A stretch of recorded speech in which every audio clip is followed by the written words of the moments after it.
going through life like that, going through childhood into parenthood and everything, it helps you to realize that I'm a fighter. I'm a survivor. No matter what happens, no matter what obstacles are in front of me, I'm going to jump over them. I'm going to go forward because my worst day sober is nowhere compared to my best day using. Can you imagine running a race where everybody else had a head start in front of you? Today we talked to Bobbi Collins, who got started in this game of life, this race of life, way behind everybody else. This is the story of how she not only caught up, overtook others, and is helping others get a head start. Yes. This is, we also have our newsletter. That's votw.substack.com. If you have not checked it out, definitely worth it. Lots of cool content. And here's the story of Bobbi Collins. So I grew up low income. My mom was into drugs growing up. I raised my siblings. And so... In a small town? Or? Yep. And we grew up basically all over the place. We started in Worland, Wyoming. That's where I was born. Okay. I remember 5th grade, we went to 3 different schools in 3 different states. And so we went somewhere until my mom got kicked out because she couldn't pay the bills, and then we would move somewhere else. And that was just our life. So we knew we weren't going to be anywhere that long. And then once she ruined her credit, she started using all of our credits. So when we turned 18, everything was ruined as it was. So, and not only that, but when you grow up in drugs and your mom introduces you to drugs at a very young age, I was addicted to coke and meth for 20 years and pain pills. So I got clean and sober at 33. Went to get my bachelor's degree in business, went and got my MBA. I don't even know. There's a lot there, yes. Right? Like you just went through a huge transition from growing up with a mom that's on drugs. A lot of people would just say there's no hope there. Yeah. Oh, yeah. And that's what I heard my whole life growing up. Really? Oh, yeah. In and out of trouble. All the cops told me that I was just going to be in the same position my mom was in, and you just hear that growing up, and so you start telling yourself that, and so that led into feeding your addiction. Is every time I was sober, I would repeat everything I've ever heard in my life, and so it would eventually lead me to getting high again. You just hear the voice say, yep, you're always going to be a druggie or something like that. And you'll never amount to anything. You're just like your family, you're just like your mom, you're just like your uncle. And so you hear that stuff growing up, and to get out of that cycle, it's very difficult because once you do get sober and clean, life is very difficult, especially if you weren't taught anything. You weren't taught normal conversations. You weren't taught everyday normal life. And so trying to figure that out on your own is very difficult. And that's why the percentage of people who get sober and stay sober is pretty low, because it's hard work. It's not for the faint of heart. That's for sure. Well, I'm sure not. Yeah. Because I'm guessing, because life is still hard. It's the only thing you know, I guess you can say. When you grow up around it and that's all you see, that's all you know. Yeah. And so when you're dealing with struggles or problems in your life, I think the longest time I had sober was maybe 30 days. Tell me about family and kids. So I have 2 kids. Okay. Married my husband, who has 2 kids as well. So we got 4 together. They're all grown up, moved out. I got my kids back. So I got clean and sober at 33. I am 43. I know people don't like to hear that. People don't like to tell their age, but I am 43. And so going on over 10 years clean and sober, my kids were there. They saw all of it. They were there with me through the thick, through the thin. They were there with me when I was turning my life around, when I was fighting sobriety, when I was angry, when I was frustrated. They saw it all. And so when they're sitting back and they're watching everything, they are my biggest fans today because they've seen where I was, who I was. Oh, wow. And then they see me today. And so just knowing that they're in my corner, that keeps me going as well. Mm-hmm. And then my oldest daughter, she had my first granddaughter. She's 4 years old. And that is the light of my life. So... yes, and being sober so cool. And able to actually be part of their life and being present for every single day is very important. Talked a little bit earlier about off mic, about financial struggles. Yes. Can you describe, what does that feel like? What does it look like? Yep. So growing up once I got clean and sober and I got my kids back, I was a single mom. I was doing the whole treatment thing, full blown, staying single for a year, trying to figure out who I am sober on my own without being a wife or being a mom. And so during that time of my life, that's when I fought to get my kids back, because when I was using, I figured if I wanted to be selfish and put drugs in front of my own life and in front of their life, I didn't need them with me. I needed somebody to take care of them that was able to give them the life they deserved.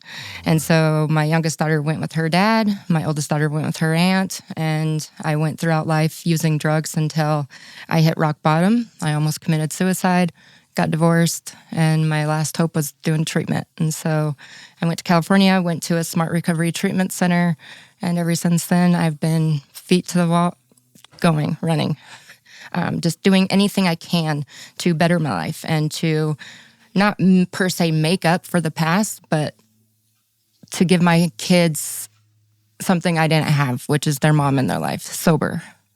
And so that is a huge motivator for me. The financial part of that is, as a single mom, you want to be at home for your kids and you also want to work. And so doing one income, full-time hours, that's not even near enough. I was being a grocery store office manager, and I wasn't even making enough money then. And so once I got $1.25 an hour more raise, they took away from my food stamps, and making $1.25 more an hour does not give you enough groceries to feed a family of 3. And so I had to get another job all while I was going to school full-time. That way I didn't have to keep doing this. So I was school full-time, got job as a receptionist at a physical therapy. I worked for the state of Wyoming to help the mentally handicapped prepare and obtain job skills in order to be able to work full-time. Okay. And then I was also a bartender on the weekends. And so just trying to do everything I could.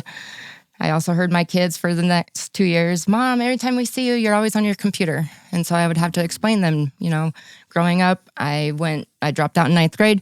I used drugs until 33. And so now I'm trying to get my life together at this age. So don't do what I did. Like, if anything, learn from my mistakes.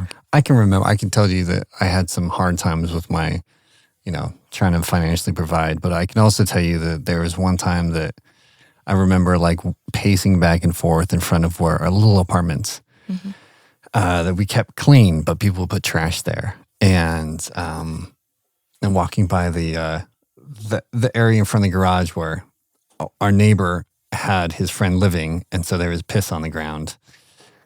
And walking back and forth, just thinking, how am I going to change? What am I going to do to shift? To shift this. I remember specific moments in the middle of that, of the challenge. Obviously you have the computer moment, right? Yeah. Don't do what I did. Is there anything else that really is like a pivotal moment for you? Yeah, absolutely. So I was into 2 years being sober. My grandma's a pastor, and every time I had a problem, I would go to her and be crying, and she's like, Honey, you got to pray. Honey, you got to pray. And I was like, Grandma, if there was a God, I wouldn't go through what I did in my life. So I'll let you be my prayer. You pray for me. I'm going to try to figure this out. And so we went through that for 2 years. And I was struggling. I dated a guy for a little bit and kicked him out. And so then I was back to being a single mom. And it just seemed like no matter how hard I went forward, no matter how many steps I took forward, I always got set back. And so I went to a work Christmas party, and they were all drinking, and it crossed my mind, maybe I should drink. I was like, oh my gosh, okay, I got to go. I got to get out of this situation right now. So I left that situation. I went home, and I was home by myself, and I was basically to the end of my rope sober. And I started crying, and I fell down on my knees for the first time in my life. And I prayed with my whole heart, my whole soul. And when I woke up the next day, that storm that I had, all the guilt and shame and everything that I've done when I was using was gone. It left my chest.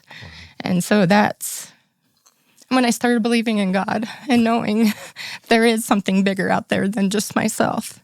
And so I kept going forward. And this time I kind of pivoted to where my life was focused on God instead of focused on what I was going to do next.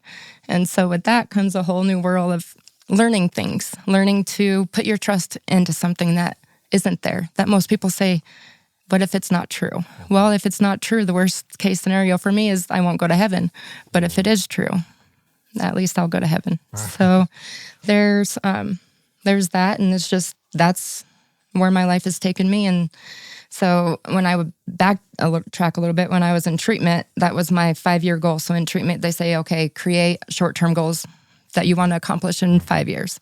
And then what do you want to accomplish the long-term goals in about 20? Right now we're praying and going forward and seeing where that's going to take us. Wow. So. Okay. Yeah.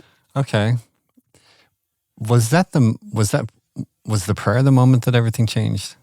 It was the next day. And I didn't ever see myself owning a discount grocery store. What we started out as was a diner. Growing up, I started working at 14 in the restaurant industry. I know it like the back of my hand. And so I figured if I'm going to own a business, let's start with a restaurant because 1, I know that. 2, I have a degree in that. And so let's just go that way. That way it's something that I know. And so we tried that for a year and a half. And in the community we live in, it's just a small community. And so trying to rely on a community that is too small to help sustain so many restaurants in one town, especially we just moved into that town. And so we were meeting opposition everywhere we turned. Really? And so when we decided to close the doors, it was, what are we going to do next? When we first opened it, I wasn't Doug, which was the old owner. And that's what small towns are used to. They don't like change.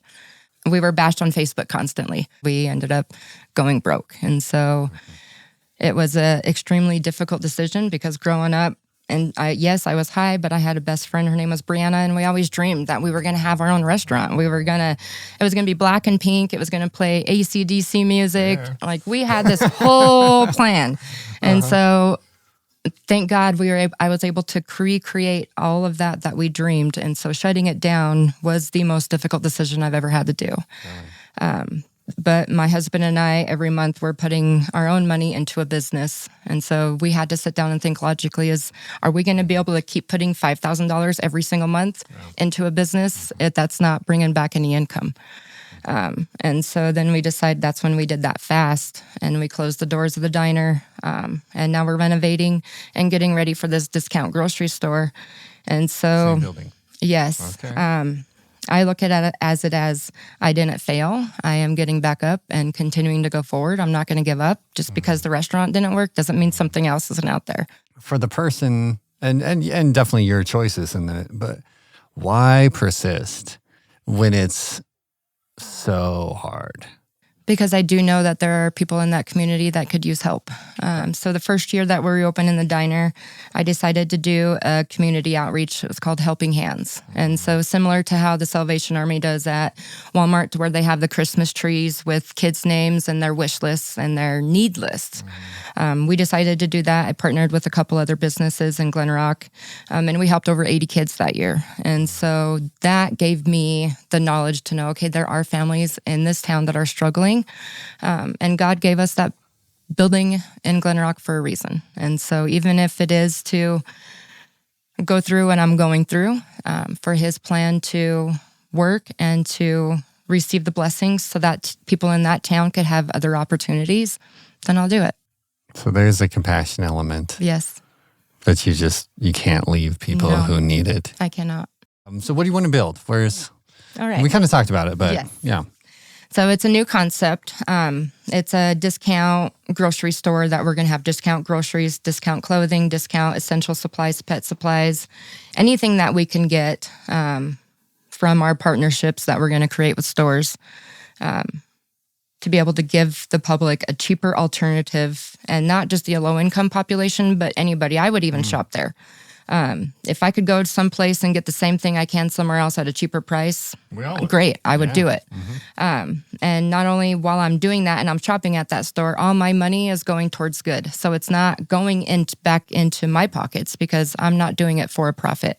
I want to do it to help everybody around me. So all that money that we bring in from the store, not all that money, because it's not going to be a lot, but the money that we bring in, we will put it back into our outreach. And so we're going to do any outreach that we can do for low-income families, totes for children throughout the school year, throughout all year. We're going to do help for seniors. We want to be a community hub to where anybody can go in and say, hey, this is what I'm struggling with. This is what I need. Where can I go? And if we can't do that for them, we can point them in the right direction to receive that help. We're also going to have a food pantry with an emergency 5-day access, 5 days a week access. And so say I'm going through a divorce and I got kicked out last night and I need help right now. Back in my history, when I did that, you would have to go and fill out an application. And that emergency turned it into being 30-day period. Yeah. And so waiting on that to receive that help, that time right there, you struggle a lot. And so that keeps you from moving out. It does. Yeah. And so being able to help families immediately in that situation is another goal of ours. I want to be able to help just one person. If that's all I can do is help one person, I'll be happy. If I could help one person a month, I would be happy. Anybody I could help who is in the same situation I was once in, then that's all that matters.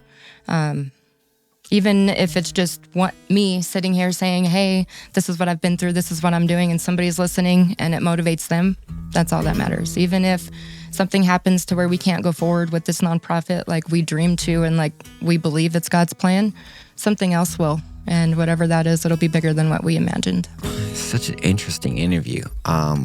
So much to that, Business is a hard thing to get into wherever you're at. And so hearing her story of getting into having how many, as you said, weights in some ways, and then on her and trying to not only get through life, but to start a business and just honestly a moving story personally. She had, and the fact that she's running ahead, she's running ahead, and then seeing her story and seeing how she sees the victories in those things, even in the hard things, she sees the victories. She knows what she's going for, and putting a lot of good people in her life to make sure she does well. And I thought there's so many good things about that story. I really enjoyed it. Yeah, her hustle. Here she is. She's now a mother, and she's going to college, and she's getting her bachelor's, and she's getting her master's, and she's starting businesses. I think we could all take a page out of her book. So, Bobbi, thank you so much for sharing your story. All of us are trying to start things, and it's not easy for all of us. So I think there's a lot of inspiration we can get from this. So anyways, thank you all, and go build good things. Yeah.